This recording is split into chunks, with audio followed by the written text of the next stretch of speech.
Assalamualaikum, salam mejuah-juah. Pada bagian kedua ini, kami akan sajikan mengenai pengembangan kota Medan dan infrastrukturnya oleh pemerintah Hindia Belanda di atas tahun 1860-an setelah ledakan pembukaan perkebunan tembakau dan lain-lainnya di tanah Delhi. Dan tidak ketinggalan beberapa kuliner Medan yang menarik.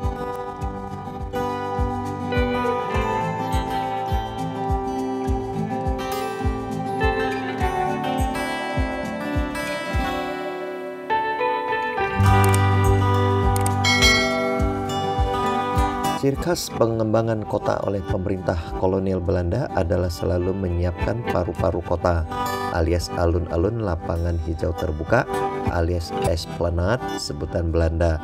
Lalu di sekelilingnya dikembangkan kawasan komersial, perumahan elit, kantor pemerintahan, dan perbankan. Kedua objek ini terletak di Jalan Balai Kota atau Kramerweg zaman Belanda. Gedung sebelah kiri adalah Balai Kota dan yang kanan De Javaasche-Bank dengan tampilan yang megah, dibangun oleh arsitek Belanda Hulswijk dan Vermont pada tahun 1906. Awalnya kedua gedung ini adalah untuk kantor De Javaasche-Bank, Bank Sentral Belanda cabang Medan.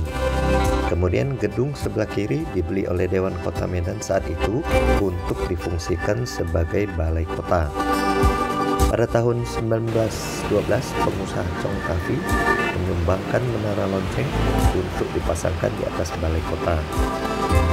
Kedua gedung yang memadukan gaya Romawi dan Eropa klasik dengan dominan warna putih, semuanya tetap terawat sampai saat ini. Menara lonceng di atas atap balai kota tetap eksis, demikian juga kubah di atas atap ex Javaasche-Bank.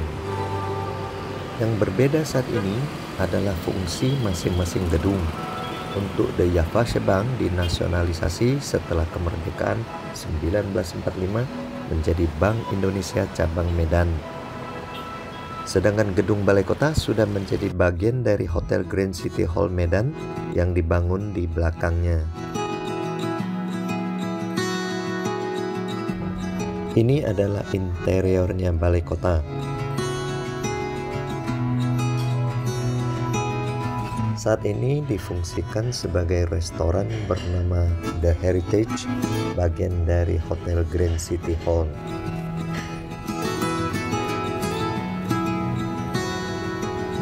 Wali kota pertama yang berkantor di balai kota ini setelah kemerdekaan 1945 adalah Luat Sirgar.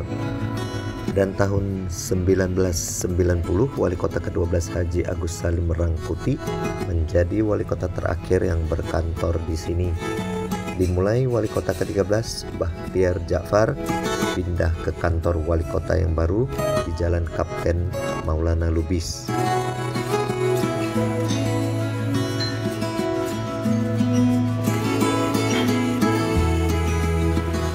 Kita lanjut lagi masih di sekitar Esplanade atau Lapangan Merdeka Medan yang masih ditutup dalam tahap revitalisasi hingga sekitar Desember 2024. Ini dia objek berikutnya, objek yang sengaja dibangun di tempat yang strategis oleh pemerintah Hindia Belanda hingga dinamai sebagai titik kilometer 0. Bangunan yang dirancang oleh arsitek Belanda bernama Sneve didirikan tahun 1911. Pada zamannya, kantor pos ini selain menyediakan jasa pos dan pengiriman uang atau wesel, juga berfungsi sebagai kantor telegraf dan telepon. Dibangun sebagai sarana penunjang kemajuan perkebunan di tanah Delhi pada saat itu. Desain bangunan yang luasnya 1.200 meter persegi ini tetap menonjolkan dominasi warna putih bernuansa arsitektur Eropa klasik. Pintu kayu yang masih orisinil tahun 1911. Di atasnya dihiasi kaca patri bergaya Art Nouveau warna-warni. Lantai marmer dinding beton tebal dihiasi gambar burung merpati. Jendela dengan huruf U terbalik tersebut ditutup dengan kaca patri warna-warni, masih asli dari tahun 1911. Lampu chandelier Eropa bergantung di tengahnya. Bangunan utama dengan tinggi 20 meter dengan kubah besar dari tembaga. Terasa hawa segar tidak pengap karena ruangannya memiliki plafon yang tinggi. Seiring perubahan zaman, PT Pos Indonesia yang membawahi kantor pos peninggalan Belanda ini memfungsikannya menjadi pos blok. Selain hanya melayani pengiriman barang saja, juga mewadahi berbagai usaha kreatif bagi komunitas lokal seperti fashion, cenderamata, kuliner, tempat ngopi sambil kongko-kongko melepas penat, sebagai ruang diskusi, pertunjukan musik, dan lain-lain. Agar bangunan bersejarah ini lebih dekat dengan kaum muda, juga menarik buat wisatawan. Beberapa ikon menarik berikutnya terletak sekitar 700 meteran dari kantor pos dengan naik mobil mengitari lapangan Merdeka. Gedung Lonsum atau London Sumatera terletak di ujung jalan ini. Pemilik awal gedung ini adalah Harrison and Crossfield, perusahaan Inggris yang bergerak di bisnis teh, kopi, coklat sawit, perkayuan, dan karet. Gedung Lonsum yang dibangun pada tahun 1909 ini awalnya dinamakan Gedung Juliana sebagai penghormatan atas kelahiran Juliana, sang pewaris tahta kerajaan Belanda, anak pertama dari Ratu Wilhelmina saat itu. Pada tahun 1960, Harrison Crossfield membentuk London Sumatera Group untuk menggabungkan 16 perusahaan perkebunan miliknya di Indonesia. Kemudian pada tahun 2007, barulah Harrison Crossfield melepaskan seluruh kepemilikan saham pada 19 perkebunannya yang ada di Sumatera, Jawa Barat dan Timur, dan Sulawesi Selatan kepada Salim Group. Gedung ini juga dikenal sebagai pemilik lift pertama di Tanah Deli pada zamannya. Bentuk lift seperti sangkar besi bermotif bunga dengan dekorasi Art Deco. Lift yang digunakan sejak tahun 1909 ini masih berfungsi baik sampai saat ini. Luar biasa ya sobat, Kota Medan sudah mengenal alat canggih ini awal abad ke-20.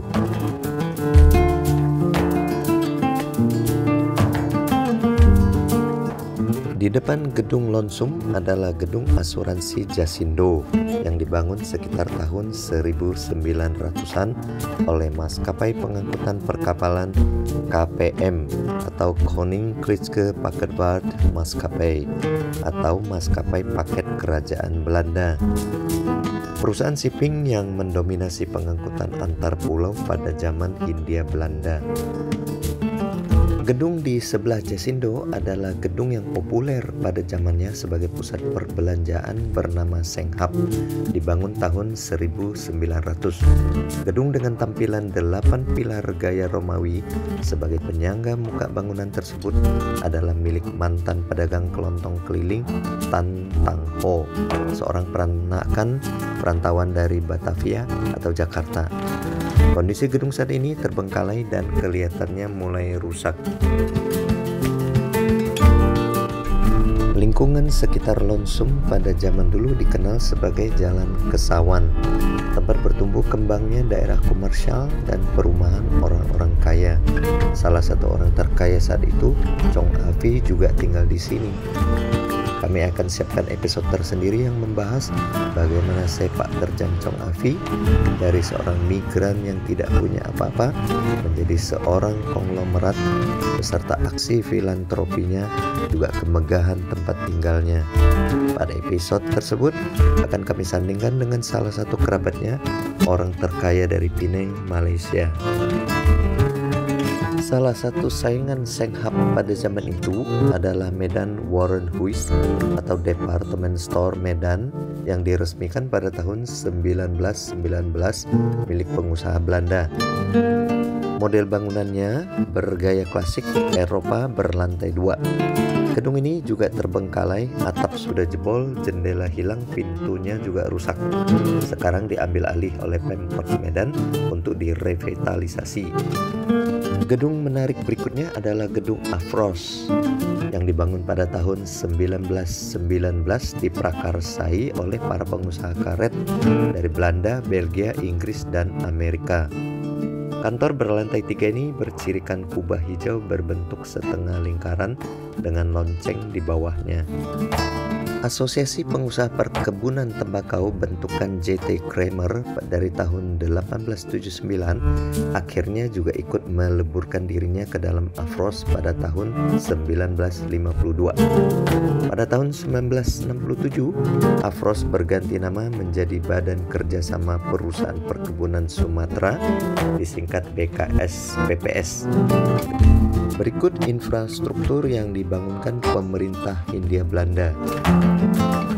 Pelabuhan tradisional di Labuhan Deli dipindahkan ke Belawan sejalan dengan jalur rel kereta api yang telah dibangunkan pada tahun 1888 dari Medan hingga Pelabuhan Belawan.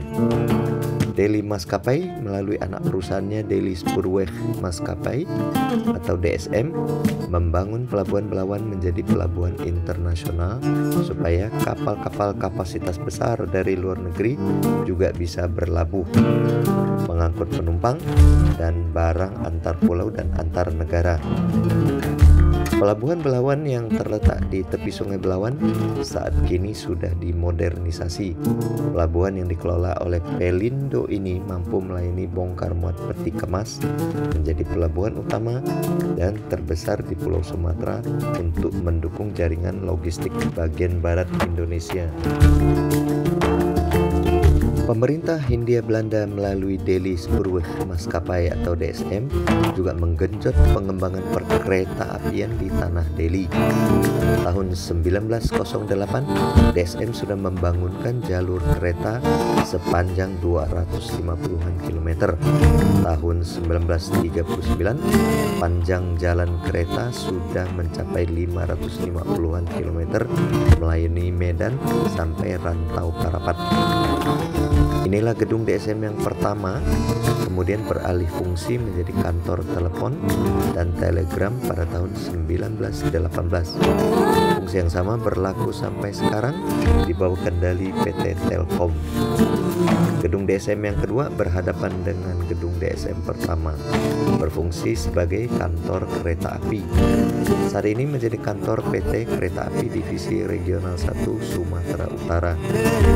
Perkembangan layanan kereta api di Sumut di bawah kendali PT KAI semakin dimodernisasi dari jalur darat hingga jalur layang. Berikutnya adalah infrastruktur air bersih yang dibangunkan oleh pemerintah Hindia Belanda melalui perusahaan NV Waterleiding Maskapai Air Bersih. Menara air yang didirikan tahun 1908 memiliki tinggi 42 meter, bisa menampung 1.200 meter kubik air untuk melayani sekitar 12.000 orang per hari dengan asumsi pemakaian air 100 liter per orang per hari.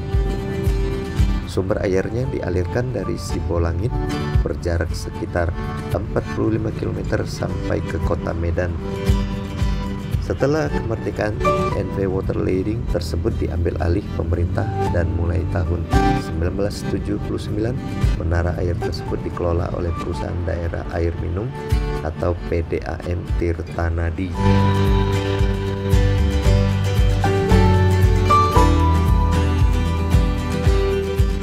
Saat ini kami berada di sekitar daerah Petisah, dikenal sebagai Kampung Keling dulunya, tempat tinggal etnis India pada zaman itu. Saat ini lebih dikenal sebagai Kampung Madras atau Little India. Sekarang daerah ini sudah banyak bercampur dengan etnis lain karena banyak tempat tinggal etnis India ini yang dijual ke etnis lain, menjadikannya tempat berbisnis dan tempat tinggal.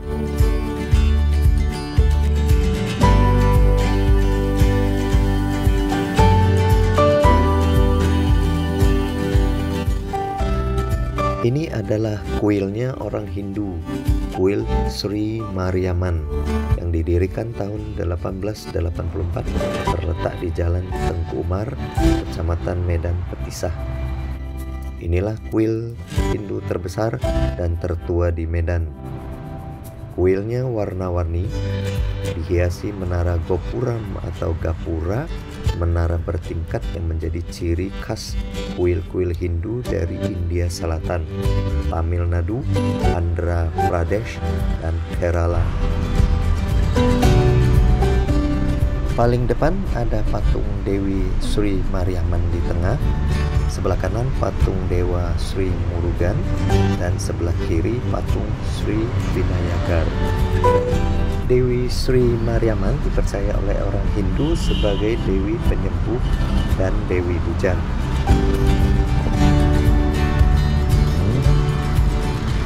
Kuil ini pernah direnovasi dan dipugar pada tahun 1988 dan diresmikan kembali pada tahun 1991. Sekitar bulan Oktober hingga November, komunitas India di sini mengadakan perayaan Diwali, perayaan yang melambangkan kemenangan kebaikan atas keburukan, dilakukan besar-besaran dan meriah selama 5 hari berturut-turut. Oke, kami akan tinggalkan Little India menuju salah satu rumah ibadah yang unik juga yang masih ada kaitannya dengan India Tamil. Nah, yang ini kalian jangan salah paham. Ini bukan kuil ya, tapi Gereja Katolik Maria Annai Velankani. Diresmikan tahun 2005.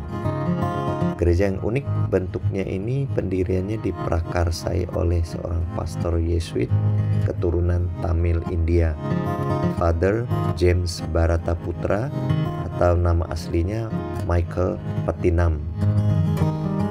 Gaya arsitekturnya cukup menarik ya, bergaya India Mughal. Menara gopuramnya terdiri dari 7 lantai. Terdapat 3 kubah bergaya Mughal.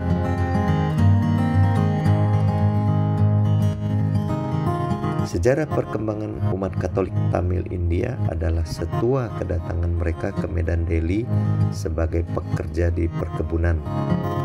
Sekitar tahun 1910-an, mereka mendirikan gereja sendiri bernama Saint Anthony dan sekolah Katolik sehingga dikenal sebagai Kampung Kristen. Kedua tangga di kiri dan sebelah kanan melambangkan seperti tangan yang berusaha merangkul semua kalangan.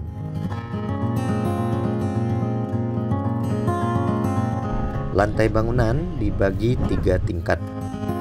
Tingkat 2 dan tingkat 3 sebagai tempat ibadah.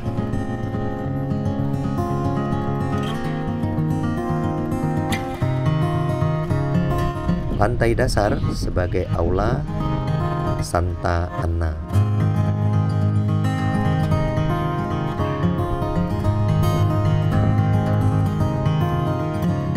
Dan juga ada kapel, tempat berdoa, merenung, dan bermeditasi.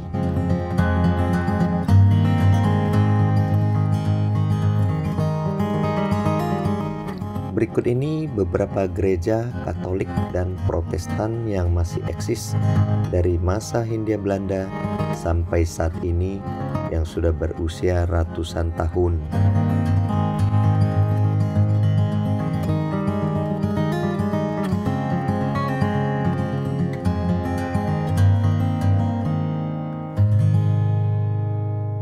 Buat sarapan pagi kami pilihkan lontong Kak Lin.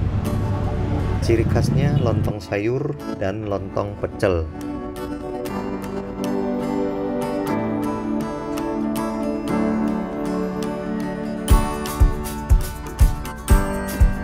Lontong Kak Lin ada bihun, ini bihun,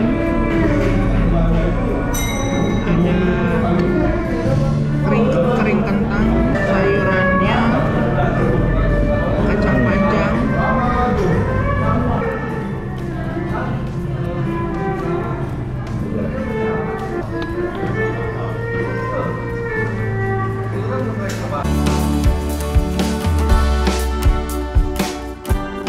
Kuliner yang satu ini letaknya sekitar Gedung Lonsum atau kediaman Chong Afi. Sudah eksis sejak 1950. Soto Kesawan. Jam bukanya dari pagi sampai sore saja. Untuk toppingnya bisa daging ayam, sapi, serta jeroan babat dan paru. Kami coba soto udang yang agak unik ini. Isinya ada udang yang seger-seger dan ini perkedel. Di depan warung ini juga tersedia martabak India. Dijual oleh orang India juga. Rumah makan yang satu ini terkenal dengan makanan kari khas Medan. Kari ayam dan kari sapi dengan pasangan nasi atau bihun plus kentang. Pertama kali dirintis dari Pematang Siantar. Nama Tabona juga berasal dari sana, yang berarti enak sekali. Ini dia kare ayam kampung ukuran jumbo. Ada kentangnya, terus ada bihunnya, kemudian yang jelas ayamnya yang sudah dipotong-potong, dan karenya yang wangi dan lezat.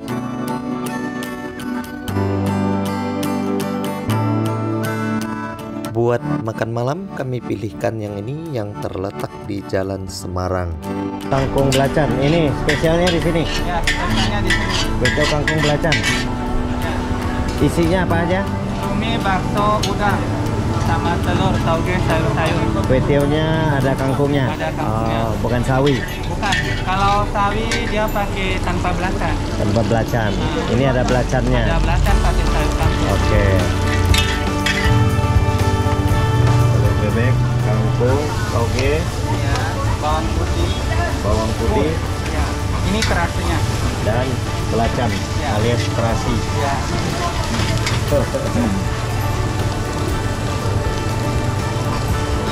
Bumbu spesial. Ya.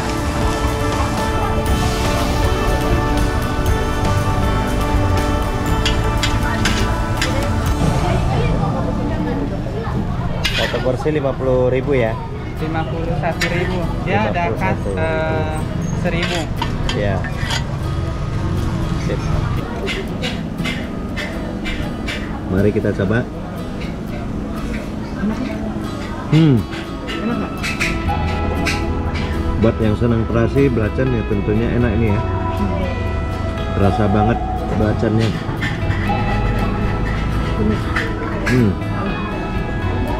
Nikmat. Silakan mampir di Jalan Semarang. Setelah makan berat, kudapannya kami pilihkan yang satu ini terletak di Jalan Selat Panjang, sekitar 200 meteran dari Jalan Semarang.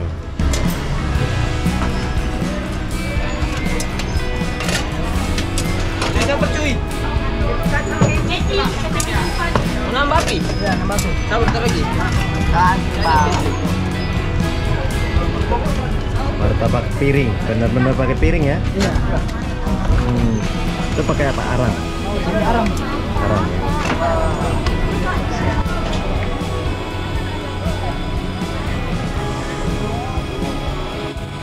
Buat para pecinta durian, bisa nyoba kedua tempat yang khusus jual durian di Medan.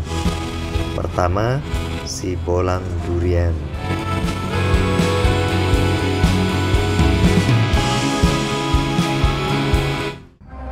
Dengan konsep cafe durian. Ini makan durian sambil dihibur band dan penyanyi.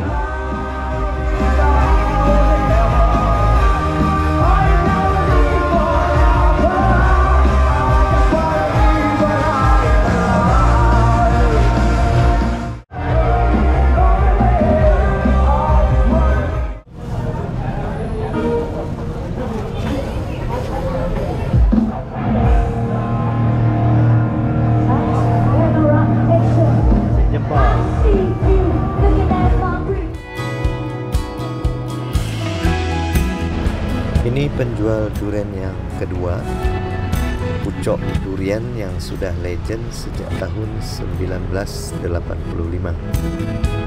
Mari kita lihat ke dalam.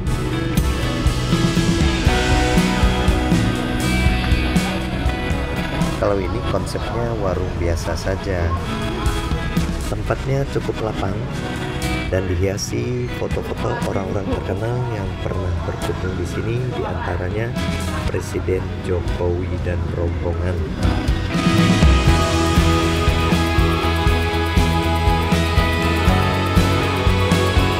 Selain makan di tempat, juga bisa dibawa pulang sebagai oleh-oleh dikotakin seperti ini dan dibantu dikemas yang rapi dengan bubuk kopi buat yang akan dibawa naik pesawat.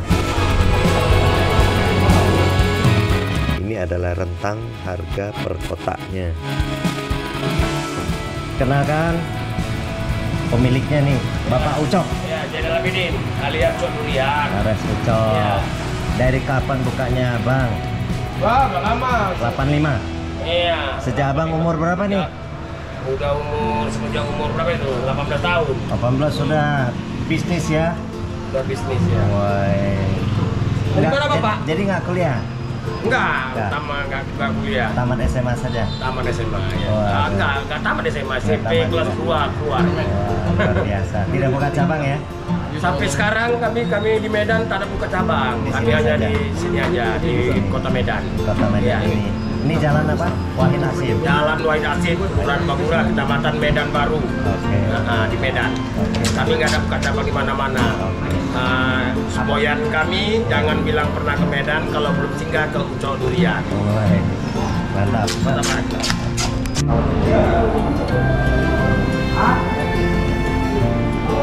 Dimakan dengan ketan dan durian. Buat sebelah. Enak. Enak legit nih kayak gini.